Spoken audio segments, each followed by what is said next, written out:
In this lesson, we'll learn about color tints, shades, and tones. Alright, now in the previous lesson, we took our color wheel and we broke that down into 12 segments of color. And those 12 segments consisted of primary colors, secondary colors, and tertiary colors.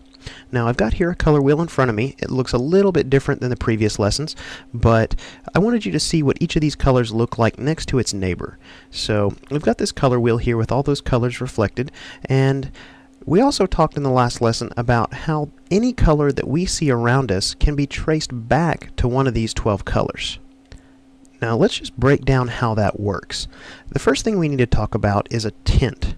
A tint of one of these colors is going to add white to that color. Let me go ahead and just hide this color wheel and I'll show you the effect of that. Alright, now I've added white to each of these colors and some of these concentric rings that move outward towards this last ring here. Now by adding white to these colors, it's going to desaturate them. It's going to reduce the amount of saturation. Now remember, saturation is how rich these colors are. If we, for example, were to look at the color that's existing here in this little space right here, that's sort of a light pink. Now that's just a derivative of our primary red, and all we've done to get that is we've added white to that. Now I've added white into each of these rings in 20% increments, so we've got 20% here, 40%, 60%, and 80%. Now I've done that just so we produce a nice even stepping visual here for the lesson, but you can really add any amount of white to one of these colors. So really there's a wide array of color options that are available to us just by adding white to one of these colors. Let's just go ahead and zoom in here and we'll just take a look at the effect of a tint, the effect of adding white to these 12 segments. You can see that each of these rings is a little more desaturated than the one preceding it here. And that is a tint. Now, we've talked about tints and adding white to our colors. Now, you may be wondering what happens if we add black. Now, adding black to one of these colors actually creates what's called a shade. Let me go ahead and just change some of our layers around here. We'll go ahead and keep a ring of our 12 segments just so we have something to compare to. And just moving inwards towards the center here, I've gone ahead and added some rings adding black. Now by doing this, we are decreasing the value of our color.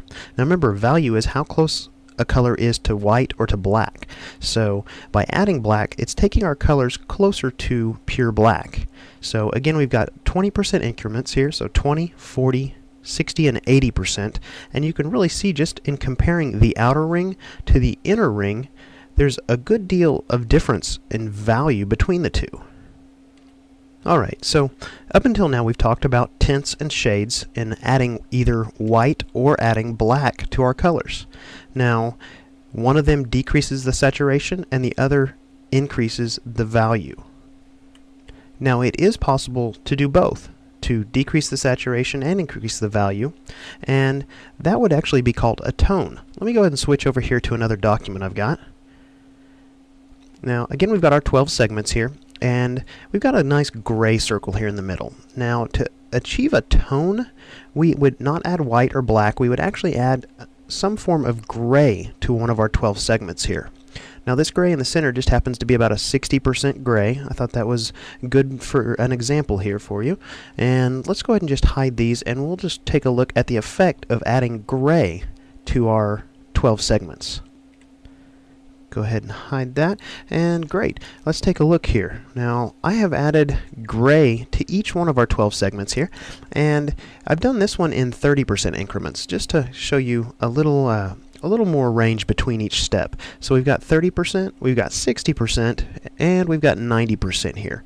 And you can see just by looking at these, we've got our fully saturated colors, and with just one step in, the amount of saturation has been reduced and the value has increased, or we've gotten a little closer to black.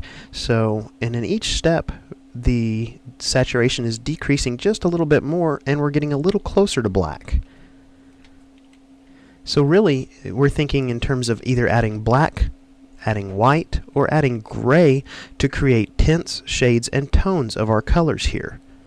Now, depending on what percentage of each of these three colors we add is going to create just a really wide range of color options for us to choose from.